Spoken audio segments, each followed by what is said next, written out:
विशाल शोभा यात्रा भई, देख करके आनंद आ गया। मुझे तो लगा कि आज ही पूरा पंडाल भरी गया। ये जितने लोगों की उपस्थिति थी, आपकी श्रद्धा को मेरा बारंबार नमन है।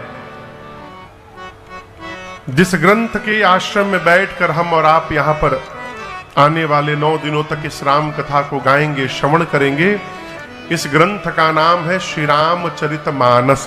क्या नाम है?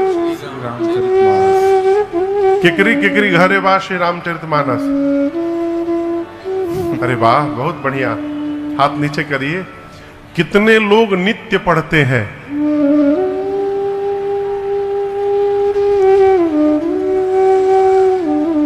तनी बार पीछे मुड़ के देख लीजिए कितने लोग हाथ उठाए हैं।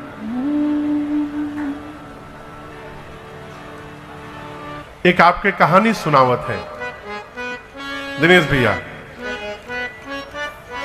एक आदमी अपने लगभग 55 रिश्तेदारों की सूची बनाया 55 रिश्तेदारों की सरकार, और प्रत्येक रविवार को एक रिश्तेदार के घर जाता था। इतना होमवर्क किया था कि एक रिश्तेदार के पास साल में एक ही बार जाना पड़े। रविवार को जाए, चाय पानी पिए, कहे भाई साहब क्या बताएं, आज रविवार है, बैंक बंद है, अकाउंट में बहुत रुपया है, बैंक में बहुत रुपया है, लेकिन आज तो बैंक ही बंद है। 5,000 रुपया यदि आप दे देंगे ना तो मेरा काम चल जाएगा। आज बैंक बंद है, बैंक में बहुत रुपया है।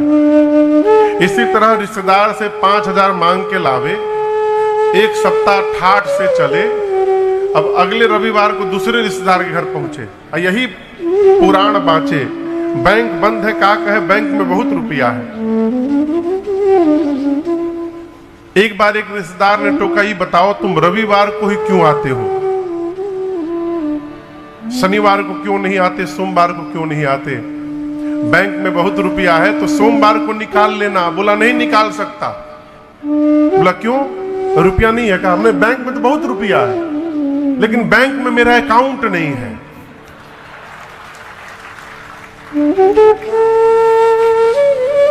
तो बैंक में रुपया तो है, ये सत्य है, लेकिन जब तक बैंक में आपका अकाउंट नहीं होगा और उस अकाउंट में रुपया नहीं होगा, तब तक आपको लाभ मिलने वाला नहीं है।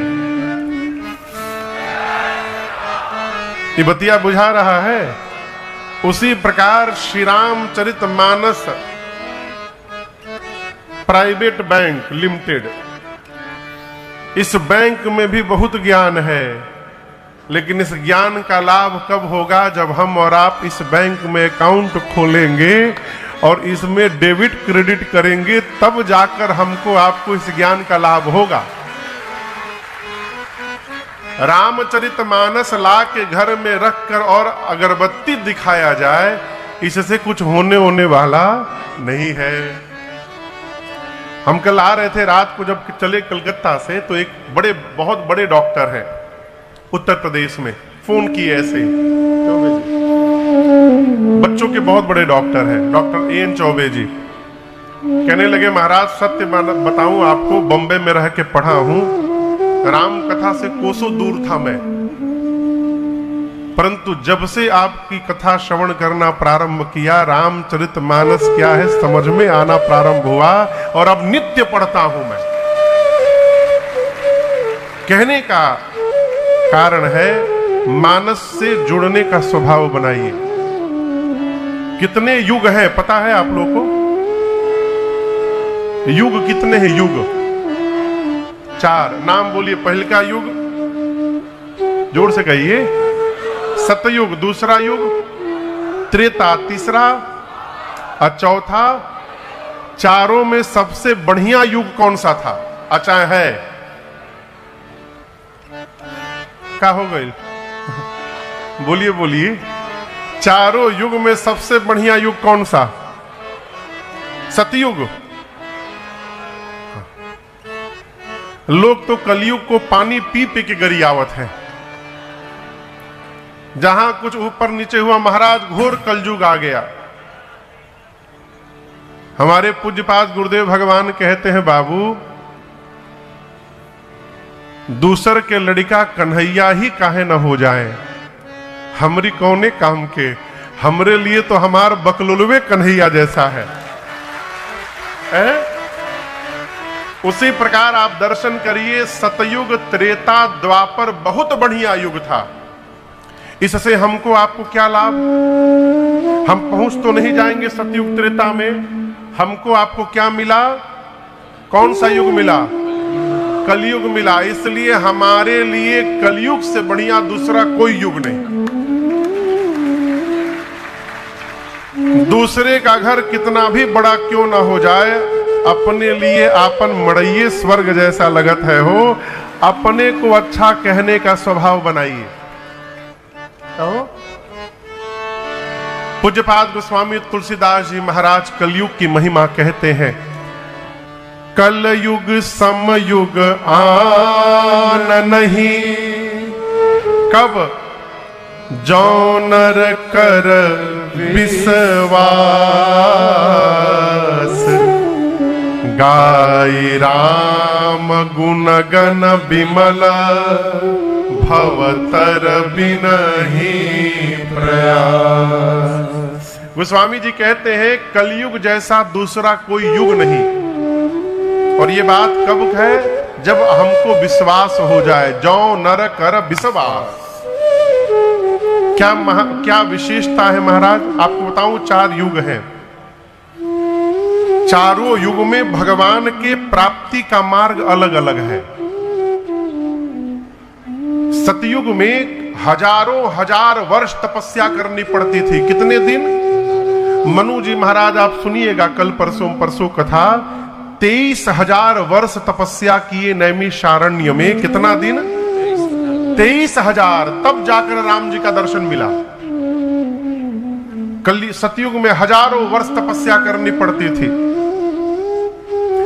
सतयुग के बाद त्रेता आया तो और तनिक हल्का किया गया। फिर त्रेता में यज्ञ प्रारंभ हुआ। यज्ञ करिए, भगवत प्रसन्न होकर दर्शन प्राप्त कर लीजिए। त्रेता के बाद कौन सा युग आया? द्वापर। द्वापर में और हल्का किया गया। द्वापर में केवल पूजा करके अब भगवान की प्राप्ति हो सकती है।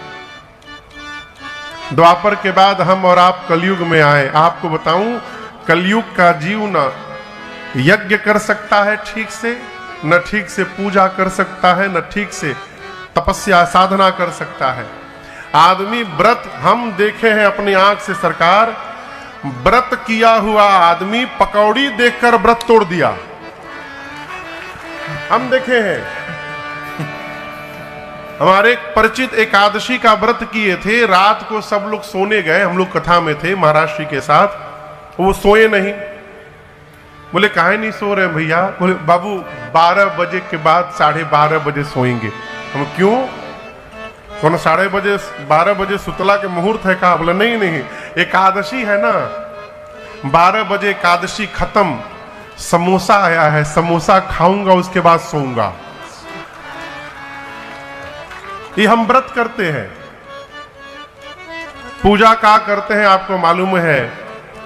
पूजा भी करते हैं, फोन में बतियावते भी है। यहां भी कथा में कई लोग बतिया रहे हैं। ये हमारी पूजा है। यज्ञ करते हैं, फुल पैंट पहन के, चमड़े का बेल्ट लगाए हैं, उसमें स्वाहा स्वाहा किए जा रहे हैं। यज्ञ है। कलिकाल का जीव न ठीक से। गोस्वामी शंकर जी तो कहते हैं उत्तरकांड में, एहि कलिकाल न साधन दूजा, जोग यज्ञ जप तप व्रत पूजा। भगवान शंकर कहते हैं कलयुग में कोई साधन काम आने वाला नहीं है।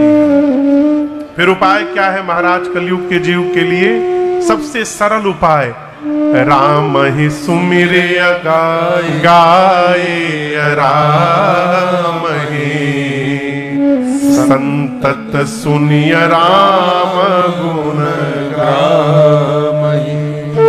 कलिकाल में आप पैंट पहनिए, धोती पहनिए, बेलबाटम पहनिए, जौन मन करे तौन पहनिए। कोई भी काम करिए, नौकरी करिए, व्यापार करिए, खेती करिए, जो काम है करते रहिए। साड़ी प्रिंट करते रहिए। डायमंड की घिसाई करते रहिए, जौन मन करे तौन करिए, बस काम करते करते मुख से भगवान का नाम लेने का यदि स्वभाव बन गया तो इस कलयुग में इसी साधन से हमको भगवत प्राप्ति हो सकती है। राम ही सुमिरी अगाई राम ही संतत सुनिय राम गुण। कलिकाल में केवल और केवल भगवत नाम, केवल नाम लीजिए। आप 1 साल करके देखिए, बहुत लंबा नहीं कह रहा हूं, केवल 1 साल। कैसे? बस राम गुण गाए से। कलिकाल में केवल भगवत नाम एक साधन है। इसलिए जहां रहिए, एक हम भजन गाते हैं, राम जपते रहो और काम करते रहो, राम जपते रहो काम करते रहो। वक्त जीवन का यूं ही निकल जाएगा, वक्त जीवन का यूं ही निकल जाएगा। और जपते जपते गर लगन सच्ची भगवन से लग जाए तो, गर लगन सच्ची भगवन से लग जाए तो, तेरे जीवन का कनक सा बदल जाएगा, तेरे जीवन कनक सा बदल जाएगा। आदत बनाइए, दिन में अकारण भी 4, 5, 10, 15, 20, 100 बार भगवान का नाम निकल जाए। आप में से कौन पहली बार कथा सुनने यहां आया है? मैंने आज तक कभी जीवन में कथा सुने ही नहीं, ये पूछ रहा हूं। ऐसा कोई है? एक लोग भैया है, वही ढेर लोग लाजे हाथ ने उठा रहे होंगे, बगल वाले क्या कहेंगे? लेकिन आपसे कहूं, जो भी पहली बार आया है, यदि कुछ समझ में भी ना आवे ना तो परेशान ना होइएगा, क्योंकि पूज्यपाद गोस्वामी श्री तुलसीदास जी महाराज जिन्होंने मानस की रचना की है, वो गोस्वामी जी कहते हैं कि मैंने पहली बार इस कथा को अपने गुरु जी के मुख से सुना। दोहा पढ़िए, दोहा। मैं पुनि निज गुर सन सुनी, कथा सुसूकर खेत, समुझी नहीं तसी बालपना, तब अति रहेऊं अचेत। गोस्वामी जी कहते हैं, मैंने सबसे पहली बार इस कथा को अपने गुरुदेव के मुख से श्रवण की। कब? छोटी अवस्था में। गोस्वामी जी इस बात को स्वीकार करते हैं कि गुरुजी सुनाई तो, लेकिन मेरे समझ में कुछ नहीं आया है। सरकार, आज जिसको कुछ समझ में नहीं आता, कथा में आके जो 3.5 घंटा सो रहा है, उससे भी यदि पंडाल के बाहर मिलकर पूछे और कैसी रही दिव्य कथा, वो ये नहीं कहेगा कि हमको समझ में नहीं आए। अद्भुत अद्भुत, क्या बतावे, क्या समझ में आए? कुछ समझ में आया? महाराज बहुत ऊंची बोलते हैं ना, इतनी ऊंची बोले ऊपरे ऊपर चला गया। लेकिन यहां गोस्वामी जी स्वीकार करते हैं, गुरुदेव ने कथा सुनाई परंतु मेरे समझ में कुछ नहीं आया, समझ नहीं तसी बालपन, तब अति रहेऊं अचेत। फिर क्या हुआ? गोस्वामी जी कहते हैं, मैं तो नहीं समझा, लेकिन गुरु जी समझ गए कि इनको एक बार में समझ में आने वाली नहीं है। इसलिए गुरु जी ने तदपि कही गुर बारहि बारा, तदपि कही गुर बारहि बारा, समुझे परे कछुमति अनुसारा, समुझे परे कछु मति अनुसारा,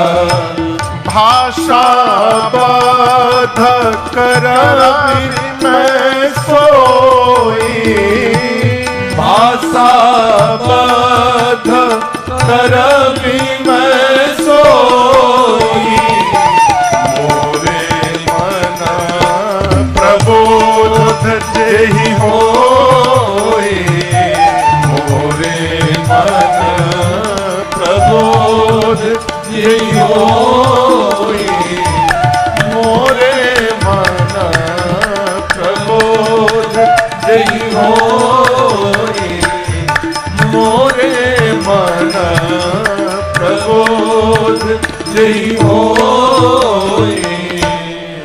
गोस्वामी तुलसीदास जी कहते हैं मेरे समझ में कुछ आया नहीं, लेकिन उसके बाद भी गुरुजी हार नहीं माने, सुनाते रहे। कितनी बार सुनाए? 12 ही 12, कई बार सुनाए। कुआं देखें, कुआं कहिए, जिसमें रसरी में बाल्टी फंसा कर नीचे डाल करके अब पानी खींचा जाता है। तो कभी ध्यान दीजिएगा, रस्सी जहां पर रगड़ खाती है वहां पत्थर में निशान बन जाता है। बार बार रस्सी की रगड़ हो ना तो पत्थर में भी निशान बन जाते हैं। उसी प्रकार यदि समझ में न आवे तो घबराइए मत, उसके बाद भी सुनिए। बार बार सुनते सुनते एक दिन यहां भी निशान पड़ेगा और पूरी की पूरी कथा प्रवेश कर जाएगी।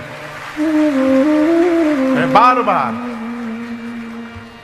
गोस्वामी जी कहते हैं गुरु जी ने बार बार सुनाया, फिर जाकर मुझे समझ में आया। कितना समझ में आया? सब समझ में नहीं आया। गोस्वामी जी कहते हैं थोड़ा सा समझ में आया। समुझ परी कछु मति अनुसारा, जितनी मेरी बुद्धि है उतना ही मुझे समझ में आया। आपसे एक प्रश्न करें, यदि बारिश होने लगे और आप पंडाल के बाहर हैं तो आप कितना पानी जमा कर पाइएगा? कहिए कहिए। अच्छा, हम बता देते हैं कितना पानी जमा करिएगा? जितना बड़ा आपका बर्तन होगा।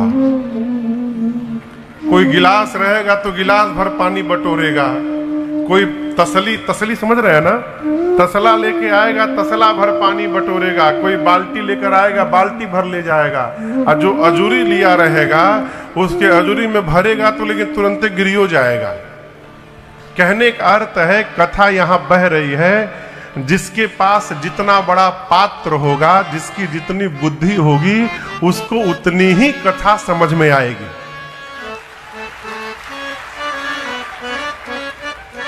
अब ये न सोचिए कि हमार बर्तन बड़ बा कि छोट बा। आप सुनिए, कई बार कथा प्रवेश करने लगती है ना तो कथा अपने लिए स्वयं जगह बनाने लगती है और आपकी पात्रता का निर्माण कर देती है। गोस्वामी जी कहते हैं थोड़ी सी कथा मुझे समझ में आई, और जो मुझे समझ में आई उसी को मैं यहां भाषाबद्ध करने जा रहा हूं। सरकार, एक दिन मैं सोच रहा था गोस्वामी जी थोड़ा सा समझे थे तो ये लिखे हैं। आपको दिनेश भैया, आपके यहां कितने लोग काम करते हैं कंपनी में? 100-200, 500 और ज्यादा होंगे। चलिए, दुनिया की सबसे बड़ी कंपनी का नाम मालूम है क्या है? मैंने एक जगह पढ़ा इसलिए मैं कह रहा हूं। पता है? भारतीय रेलवे। भारतीय रेलवे में जितने कर्मचारी हैं उतने कर्मचारी किसी कंपनी में नहीं है पूरे विश्व में। ऐसा मैंने एक रिपोर्ट पढ़ा था बहुत पहले। अब कोई बदल गया हो तो बात अलग है, लेकिन वो सर्वे गलत है। दुनिया के सबसे बड़ी कंपनी का नाम है Shri Ramcharitmanas private limited firm. ये जितनी बड़ी कंपनी ये है माई बाप, जितने कर्मचारी इस कंपनी में काम करते हैं आप सोच नहीं सकते। ये जितने साधु महात्मा संत आपको दिखाई पड़ रहे सब इसी कंपनी के एम्प्लॉई हैं। इनका काम है मार्केटिंग का। समाज में निकलिए और भगवत नाम रूपी प्रोडक्ट का प्रचार करिए और सबको राम जी का मेंबर बनाते जाइए, ये काम है। गोस्वामी जी थोड़ा सा समझे तो इतनी बड़ी रचना कर दिए, पूरा समझ जाते तो न जाने का लिख डालते भगवान मालिक है? संबत 1631 में, अभी संबत 1680-81 चल रहा है, 81 चल रहा है सरकार, 2081 चल रहा है अभी। आज से ठीक 450 साल पहले गोस्वामी तुलसीदास जी ने मानस की रचना की। और आपको बताऊं, गोस्वामी तुलसीदास जी महाराज श्री रामचरितमानस को संस्कृत में लिखना प्रारंभ किए। भैया किस भाषा में लिखना प्रारंभ किए? संस्कृत में। दिन भर लिख करके रात को जैसे सोए और सुबह जगे, जग कर लिखने गए तो देखे कल दिन में जो लिखे थे सब मिट गया था अपने आप। आश्चर्यचकित हुए, ये कैसे हुआ? फिर दिन भर लिखे, अगले दिन फिर जग कर देखे तो फिर मिट गया। ऐसे 7 दिन चला। दिन भर गोस्वामी जी लिखते थे, रतिया में अपने आप मिट जाए। 7वें दिन भगवान शंकर ने दर्शन दिया। किसको? गोस्वामी तुलसीदास जी को। और कहा, बाबा आप श्री रामचरितमानस की रचना संस्कृत में न करिए, फिर इनकी रचना आप गांव की भाषा में, अवधी भाषा में करिए। क्यों? आने वाले समय में संस्कृत समझना सबके बस की बात नहीं रह जाएगी। अच्छा आप बताओ, श्रीमद् वाल्मीकि रामायण कितने लोग पढ़ते हैं? 10-12 लोग हाथ उठाएं, हम नहीं पढ़ते हैं। शिव यानी कल्याण, यही कल्याण करने वाला है। और सुंदर, यही रघुनाथ जी की सबसे सुंदर गाथा है। ये भगवान विश्वनाथ ने प्रमाणित किया इसको। पूज्यपाद गोस्वामी तुलसीदास जी कथा गाने के पहले कथा की महिमा सुनाएं। मेरी आप लोग से एक प्रार्थना है, कहीं भी जाइए ना तीर्थ में, चाहे दर्शनीय स्थल पर, तो जाने के बाद वहां की महिमा अवश्य जानिए। महिमा जान लेने के बाद प्रेम स्वतः बढ़ जाता है। गोस्वामी तुलसीदास जी महिमा गाएं। क्या? बिमल कथा कर कीन आरंभा, बिमल कथा कर कीन आरंभा, सुनत न साही काम मददम भा, सुनत काम मददम भा, रामचरित मानस ही नामा, रामचरित मानस एहि नामा, सुनत श्रवण पाई विश्रामा, सुनत श्रवण पाई विश्रामा, सुनत श्रवण पाई विश्रामा, सुनत गोस्वामी तुलसीदास जी कहते, मैं जो कथा प्रारंभ करने जा रहा हूं, ये कैसी कथा है? बिमल कथा। बिमल मने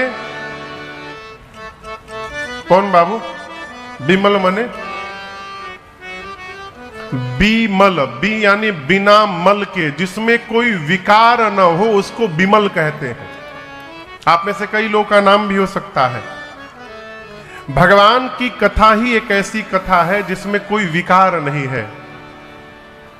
जीव की कथा नहीं होती है, जीव की केवल व्यथा होती है। आप बताओ, यदि हम आपको यहां राम कथा सुनाने आए हैं और रोज हम बैठ के पहले 2 घंटा अपने बारे में सुनावें और एक ही बतिया रोज सुनावें कि हम कलकत्ता से आए हैं, यहां पढ़े, ऐसा हुआ वैसा हुआ, आप कितने दिन बर्दाश्त करेंगे? पूछ रहा हूं। कौन भैया ईमानदारी से बताइए, आप कितने दिन बर्दाश्त करिएगा? हाथ न जोड़िए, पूछ रहा हूं। 1 दिन, 2 दिन, 3 दिन। भैया बोले महाराज 3 दिन। 3 दिन बाद आके कहिएगा महाराज बहुत हो गया, दक्षिणा पकड़िए, ट्रेन पकड़िए, जाइए वापस। क्यों? हम आपको बुलाए थे कथा के लिए, आप व्यथा सुना रहे हैं। ये क्या है? आप और इसको प्रैक्टिकल समझिए। यदि कोई आदमी घर में आके रोज अपने बारे में बतावे, एक बाबूजी हैं, मैं जानता हूं उनको, उनसे केवल हम इतना प्रश्न किए थे, हो गया 7-8 साल, और कहिए बाबूजी दंडवत, कैसे हैं आप? केवल मैं इतना पूछा कि आप कैसे हैं, 1.5 घंटा बोले थे वो। 1.5 घंटा।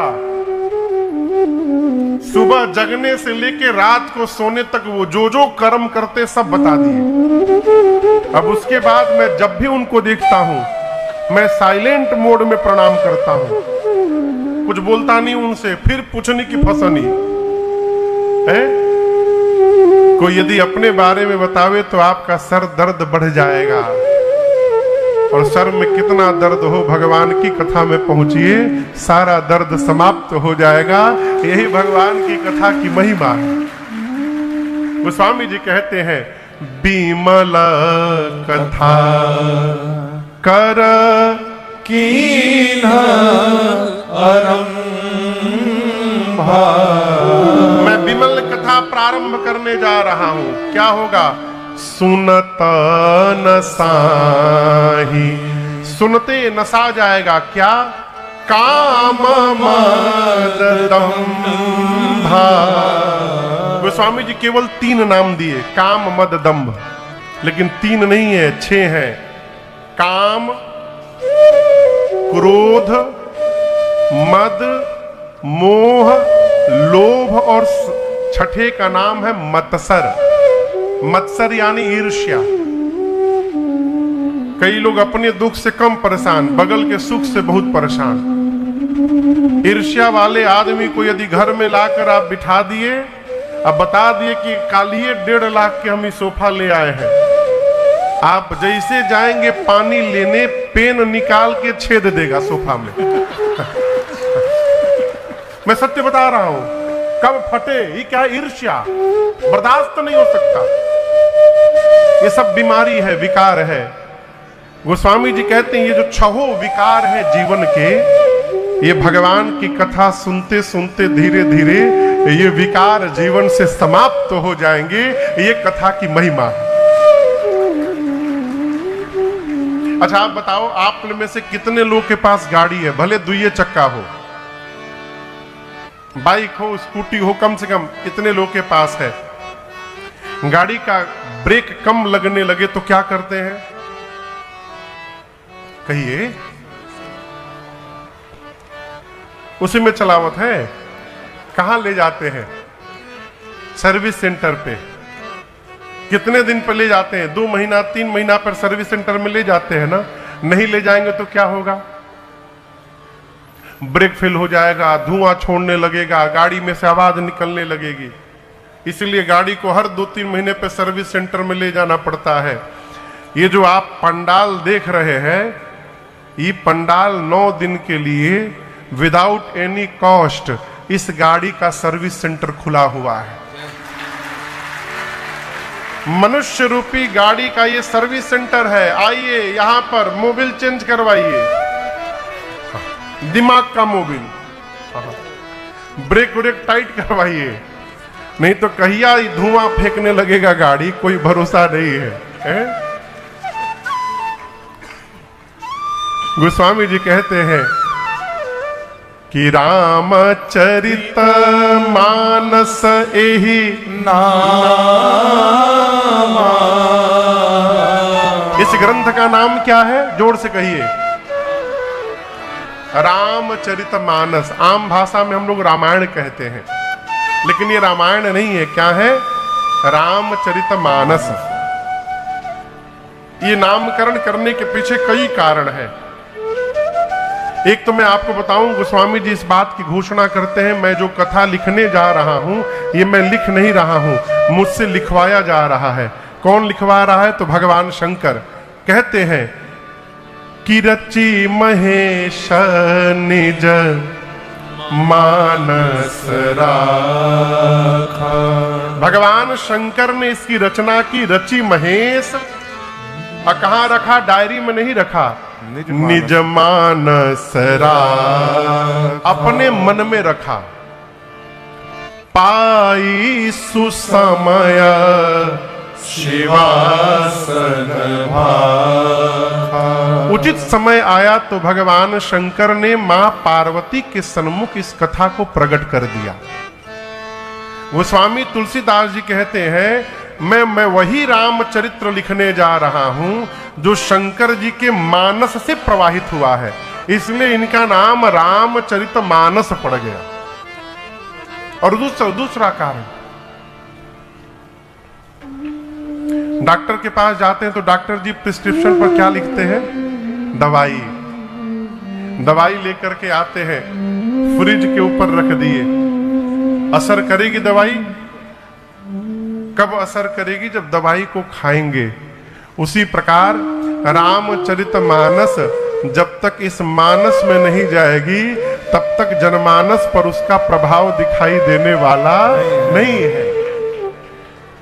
गोस्वामी तुलसीदास जी नामकरण किए रामचरितमानस। आप जब वर्टिकल लिखेंगे ना, ऊपर से नीचे को वर्टिकल कहते हैं ना, हाँ, वर्टिकल लिखेंगे जब आप, तो श्री रामचरितमानस, सबसे नीचे मानस रहेगा। मानस यानी मन। गोस्वामी जी कहना चाहते हैं, जो भी इनको पढ़ करके समझेगा उसके मानस पर एक न एक दिन पूरा श्री राम चरित्र आकर के अवस्थित हो जाएगा। यही इस ग्रंथ की महिमा है। यहां तो केवल मैं आपको कथा सुना रहा हूं, लेकिन श्री रामचरितमानस में 4 जगह कथा चल रही है। कितने जगह? इसको ध्यान से समझिएगा। सबसे पहले कथावाचक है श्री रामचरितमानस के गोस्वामी तुलसीदास जी। कौन है? तुलसीदास जी महाराज। कहां कथा गा रहे हैं? तो काशी जी में एक घाट है, असी घाट, वहीं गोस्वामी जी कथा का बांच रहे हैं। श्रोता में कौन सुनने वाले हैं? तो मान लीजिए गंगा मैया है, संत समाज है, और यदि कोई नहीं है तो गोस्वामी जी कहते हैं, स्वांतः सुखाय तुलसी रघुनाथ गाथा भाषा निबंध मति मंजुल मातनो। गोस्वामी जी का अपना निज मन श्रोता है। इस घाट का नाम है शरणागति घाट। मानस में शरणागति भाव की जितनी बात है सब गोस्वामी तुलसीदास जी महाराज ने कही है। शरणागति समझ रहे हैं? भगवान के भरोसे हो जाना शरणागति है। और आपको बताऊं, 100 बीमारी की एक दवाई का नाम है शरणागति। भगवान को अपने आप को सौंप दीजिए, उसके बाद भगवान से कहिए, प्रभु आप जिधर ले चलेंगे उधर हम चलेंगे, जो करवाएंगे वो हम करेंगे। हम आज से आपकी शरण में आ गए नाथ, हम आपकी शरण में हैं, तवास में राघव। ये शरणागति। मैं यूं ही नहीं कह रहा हूं। राम जी कहते हैं वाल्मीकि रामायण में सुग्रीव से कि जो मनुष्य एक बार मेरे सामने आकर, एक बार जीवन में, और दोनों हाथ उठाकर कह दे कि प्रभु हम आज से आपकी शरण में आ गए, मैं उस मनुष्य की जीवन भर रक्षा करता हूं। ये राम जी का वचन है। नारद जी बोले आपने मेरा विवाह क्यों काटा? भगवान बोले नारद जी एक मैं आपसे बात कहना चाहता हूं।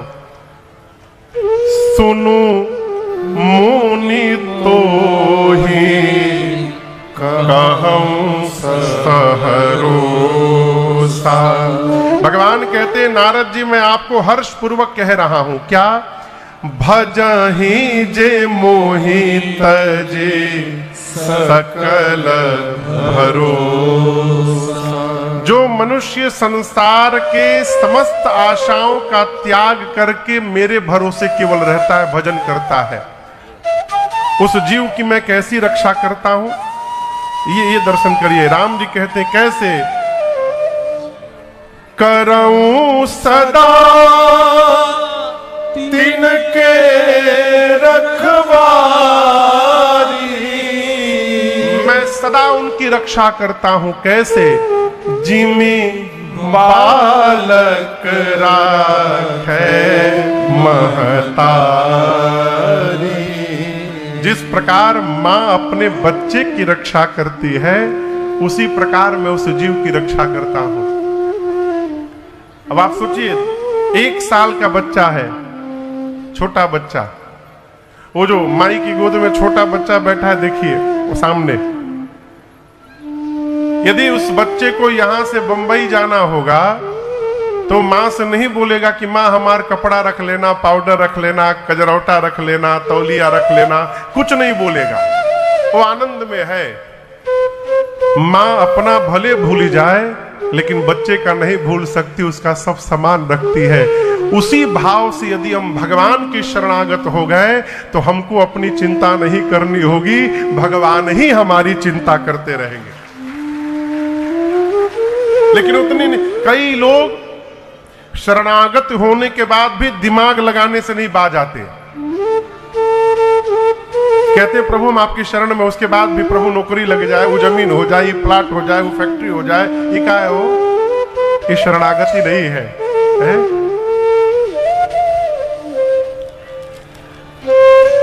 ये कागज दिख रहा है आप लोगों को, इस पर प्रिंट, इस पर लिखा हुआ है, नाम लिखा है ना।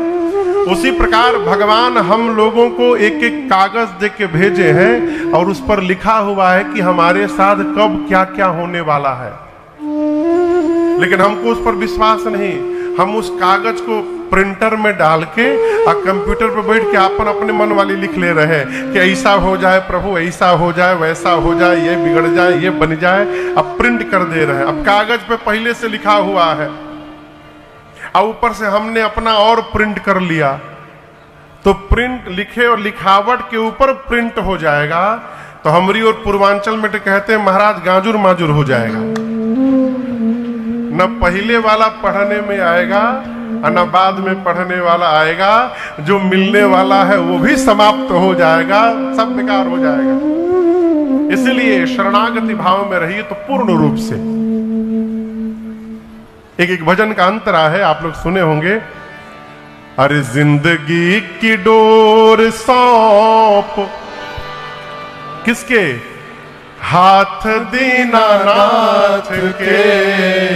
फिर राम जी महलों में राखे चाहे, झोपड़ी में बास दे। कंप्लेन ना करिए, केवल एक काम करिए, धन्यवाद निर्विवाद राम राम कहिए, जाहि विधि राखेगा वही विधि रहिए। पूज्यपाद गोस्वामी तुलसीदास जी शरणागत घाट के वक्ता है, पहले वक्ता। गोस्वामी जी कहते हैं मैं वो कथा सुनाऊंगा आप लोगों को जो तीर्थराज प्रयाग में याज्ञवल्क्य ऋषि ने भरद्वाज जी को सुनाई थी। अब दूसरे कथावाचक याज्ञवल्क्य ऋषि, श्रोता भरद्वाज जी, स्थान है तीर्थराज प्रयाग जहां कुंभ लगा था, और इस घाट का नाम है कर्मकांड घाट। मानस में कर्म की जितनी बातें हैं, कर्म व्यवस्थित करने की, याज्ञवल्क्य ऋषि ने बताई है। याज्ञवल्क्य ऋषि कहते मैं वो कथा आप लोगों को सुनाऊंगा जो कैलाश में बैठकर भगवान शंकर ने मां पार्वती जी को सुनाई। तीसरा घाट कैलाश, कथावाचक है शंकर जी, श्रोता है पार्वती मैया। इस घाट का नाम है ज्ञान घाट। मानस में ज्ञान की पूरी बात भगवान शंकर ने बताई। और शंकर जी कहते हैं देवी मैं आपको वो कथा सुनाऊंगा जो नीलगिरी पर्वत पर कागभूषुंडी जी ने गरुण जी महाराज को सुनाई थी। ये मानस का चौथा घाट है। कथावाचक है कागभूषुंडी जी और श्रोता है श्री गरुण जी महाराज। इस घाट का नाम है भक्ति घाट। ये मानस के 4 घाट हैं और हमारे पांड्य परिवार के द्वारा सूरत का ये पंडाल आज 5वां घाट बना हुआ है? जहां कथावाचक बना के राघव जी ने राजन को बिठाया है, श्रोता बन करके आप लोग बैठे हैं।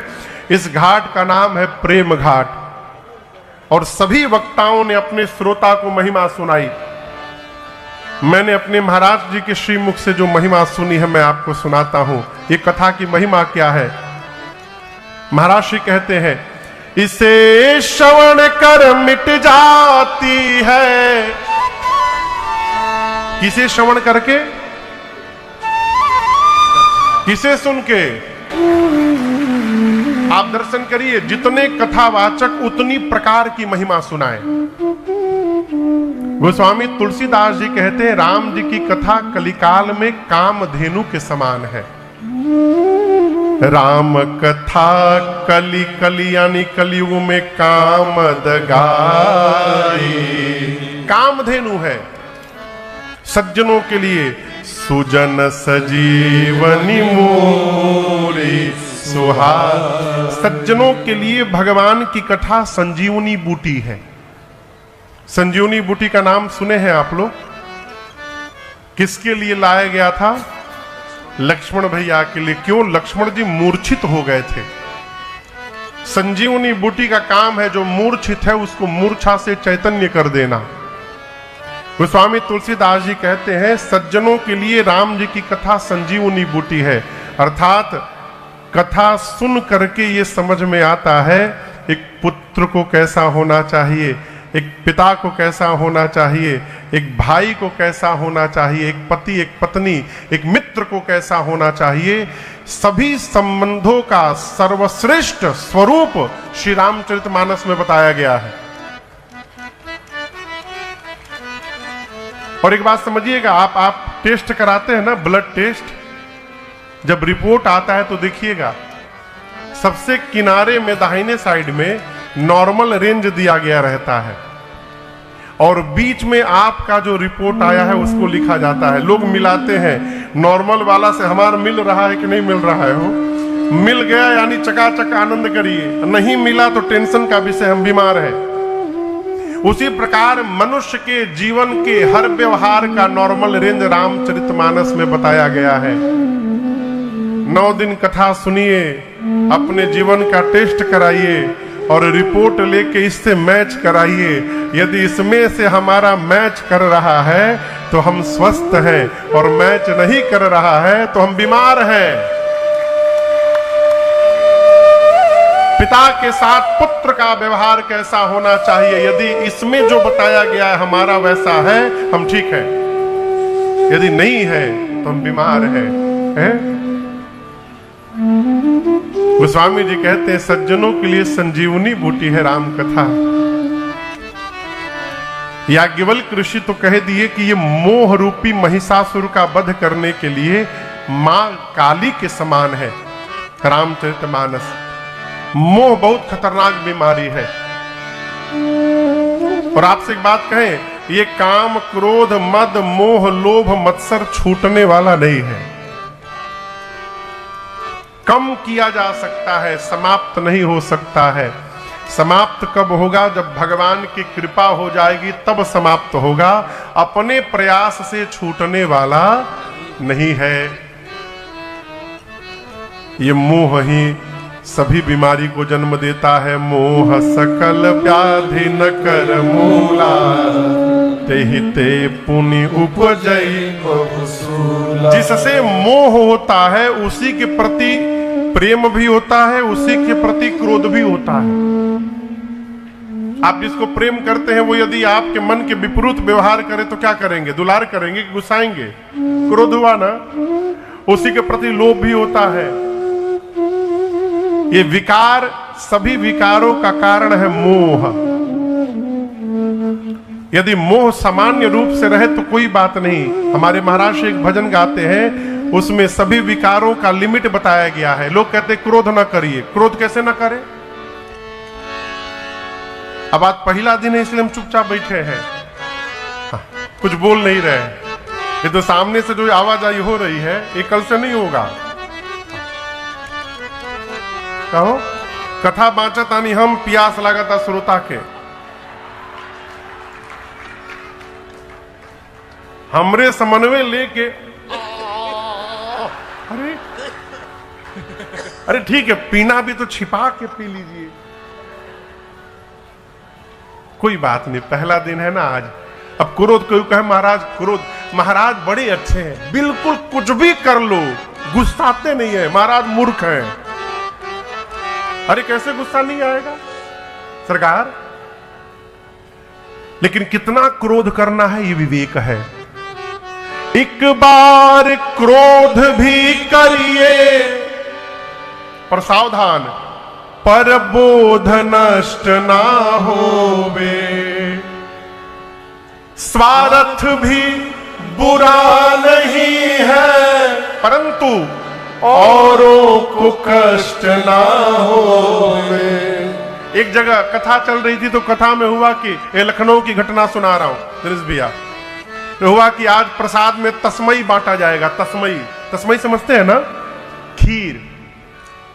एक महाविद्वान आदमी एक बाल्टी खीर लेके मंच के नीचे चुरा दिया कि जब सब लोग चले जाएंगे तो बाल्टी लेके हम घरे जाएंगे। अब वहां उनके गुरुजी बैठे थे। ये जब बाल्टी में खीर भर के मंच के पीछे छिपा करके बाहर प्रसाद बांटने गए तो गुरुजी बाल्टी अपने घरे पहुंचा दिए और उसके जगह खाली बाल्टी ढक के वहां रख दिए। अब प्रसाद बांट रहे, लोग कहते अरे कम कम दो, कम हो जाएगा। अरे बांटो, वो तो जानते हमारा खातिर एक बाल्टी रखल बा। जब प्रसाद बांट करके आए और जब सबके जाने के बाद देखे बाल्टी तो खाली। लोग कथा में भी चोरी कर रहे हैं, बताइए। शुरू किए प्रवचन तो किसी ने कहा आपने क्या किया था? स्वार्थ बुरी बात नहीं है, लेकिन कितना करना है विवेक है। स्वार्थ भी बुरा नहीं है, पर औरों को कष्ट ना होवे और जीव कोई रूठे ना। और इतनी दे वो हवा ये गुब्बारा फूटे ना। अरे कर्म करो पर ध्यान रहे पथ छूटे ना। और इतनी दे वो हवा ये गुब्बारा फूटे ना। अब आइए मोह पर। साधक कहता है बिन मोहन फेरी जाए इस जगत कर्म की माला। बिना मोह आप व्यवहार कर ही नहीं पाएंगे। सावधानी क्या है? पर मोहन इतना करिए दे जगा द्वेष की ज्वाला। और अंत में निगाह तक उठे ना। इतनी दे वो हवा के गुब्बारा फूटे ना। ये सारे विकार समाप्त नहीं किए जा सकते, कम किए जा सकते हैं। याज्ञवल्क्य ऋषि कहते हैं मोह जब विकराल रूप धारण कर लेता है जीवन में, तो उस मोह रूपी महिषासुर का अंत करने के लिए ये राम जी की कथा ही काली मैया के समान बन जाती है। भगवान की कथा चंद्रमा का अमृत है, जिसको संत रूपी चकोर सदैव पान करते हैं। कैलाश में बैठे भगवान शंकर मां पार्वती को महिमा सुनाते कहते देवी राम जी की कथा कुल्हाड़ी है। क्या है? कुल्हाड़ी। जिसके पास कथा रूपी कुल्हाड़ी रहेगी उसके जीवन में विकार के वृक्ष बचने वाले नहीं है। ये कथा की कुल्हाड़ी ही विकार के वृक्ष को काट के समाप्त कर देगी। और आगे बाबा कहते हैं राम कथा सुंदर करता रे। राम कथा सुंदर करता संशय विहग उड़ावनिहारी।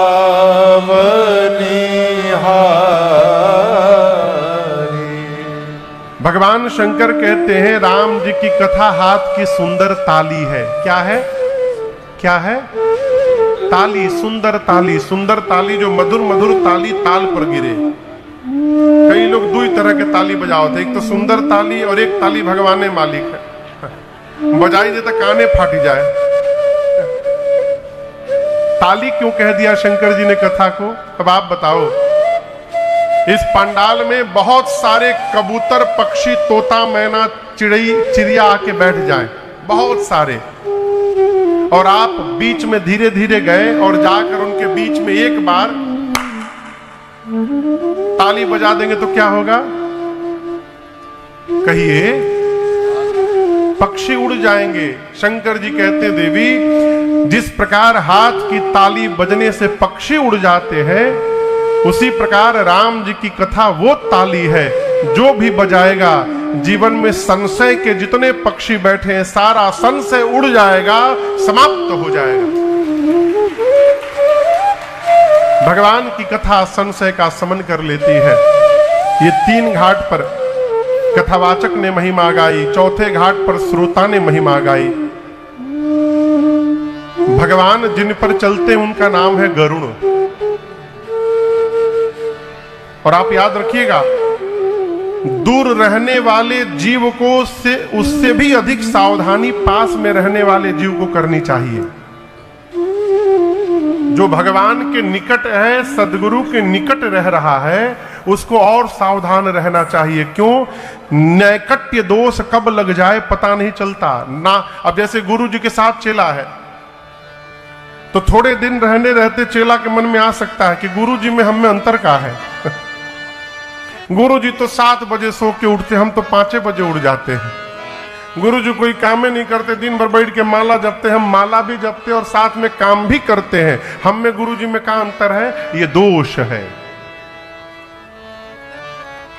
एक बात समझिएगा, आप कितनी भी ऊंचाई प्राप्त कर लीजिए, सदगुरु हमेशा सदगुरु होता है और शिष्य हमेशा शिष्य ही होता है, कोई तुलना नहीं। हमारे महाराज एक हमको कथा सुनाए थे देश भैया, एक तलवार सिखाने वाले गुरुजी थे, सरकार तलवार सिखाते थे। उनका एक बड़ा प्रिय शिष्य था, तो गुरुजी के पास जितनी कला थी तलवारबाजी की सब चेले को सिखा दिए, सब कुछ नहीं छोड़े, सब सिखा दिए। चेला सब सीख लिया तो सोचा यदि गुरुजी रहेंगे तो हमारी पूजा कैसे होगी, तो ऐसा काम किया जाए कि हम गुरुजी से आगे निकल जाए। तो कहा क्यों ना गुरुवे जी को हरा दिया जाए। अच्छा, गुरुजी का उम्र 65 साल, चेला 25 साल। गुरुजी को ललकार दिया युद्ध के लिए, तलवारबाजी की प्रतियोगिता के लिए। अब गुरुजी कैसे स्वीकार न करे, मन में सोची जवान है, बल है, हम बूढ़ा गए हैं, ये तो हरा देगा हमको, सब कला जान गया है। अच्छा चलो ठीक है, तिथि निर्धारित हुई, स्थान में निर्धारित हुआ। गुरुजी म्यान जानते, म्यान जिसके भीतर तलवार रखा जाए, गुरुजी 20 फुट लंबा म्यान का ऑर्डर दिए। कितना? 20 फुट लंबे म्यान का ऑर्डर दिए गुरुजी। ये बात जैसे चेले को पता चली, चेला समझ गया अच्छा गुरुजी 20 फुट लंबा तलवार लेके आ रहे हैं कि हम दूरे से हमको गुरुजी मार दे। अच्छा, ये चालाकी चल रही है। चेले ने 25 फुट लंबा तलवार का ऑर्डर दिया। लेकिन आपको बताऊं, गुरुजी खाली खोखा का ऑर्डर दिए थे, म्यान का। वो खोखा था 20 फुट का, उसमें तलवार छोटके रखे थे गुरुजी, और वो 25 फुट लंबा तलवार का ऑर्डर दे दिया। युद्ध का दिन आया, उधर से चेला अपना तलवार उठाए, 4 आदमी आ रहे, इधर से गुरुजी का म्यान उठाए 4 लोग आए। बिगुल बजा, जैसे बिगुल बजा युद्ध प्रारंभ हुआ। चेला अपन तलवार निकाल ही रहा था 25 फुट, तब तक गुरुजी तलवार निकाल के गर्दन पर रख दिए, बोले अब बताओ ये क्या है।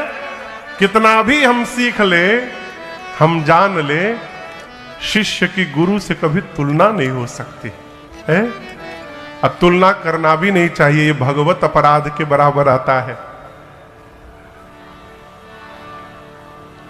गरुण जी महाराज भगवान के वाहन से मुक्त कर दिए और उसके बाद सोचने लगे ये कैसे हो गया। भव बंधन ते छूटई नर जपि जाकर नाम, खरब निशाचर बांधे नाग पास सोई राम। जिस भगवान के नाम जप से जीव भव बंधन से मुक्त हो सकता है, उस भगवान को ये राक्षस बांध देंगे, ये भगवान नहीं है। गरुण जी के मन में क्या आ गया, ये भगवान नहीं है, कोई तो और है। नारद जी के पास जाकर बोले, नारद जी बोली आपको बीमारी ने पकड़ लिया, ब्रह्मा जी के पास जाइए। ब्रह्मा जी बोले गरुण जी बीमारी ने हमको भी पकड़ा था कई बार, आप स्पेशलिस्ट के पास जाइए, शंकर जी के पास। गरुण जी शंकर भगवान के पास गए। शंकर जी ने कहा गरुण जी देखिए आपकी बीमारी ऐसे नहीं जाएगी। कैसे जाएगी? तब ही हो सब संशय भंगा, जब बहुकाल करिय सत्संग। जब आप लंबे समय तक सत्संग करेंगे तो आपका भ्रम समाप्त होगा। आप नीलगिरी पर्वत जाइए, जहां पर कागभुषुंडी जी रहते हैं, वो दिन रात भगवान की कथा गाते हैं। कथा श्रवण करिएगा लंबे समय तक तो आपका भ्रम समाप्त हो जाएगा। और आपको बताऊं, गरुण जी गए, अभी कथा नहीं सुने। जिस आश्रम में बैठकर कागभुषुंडी जी कथा गाते थे, गरुण जी ने केवल उस आश्रम का दर्शन किया और दर्शन करने मात्र से उनका सारा भ्रम संशय समाप्त हो गया। सोचने लगे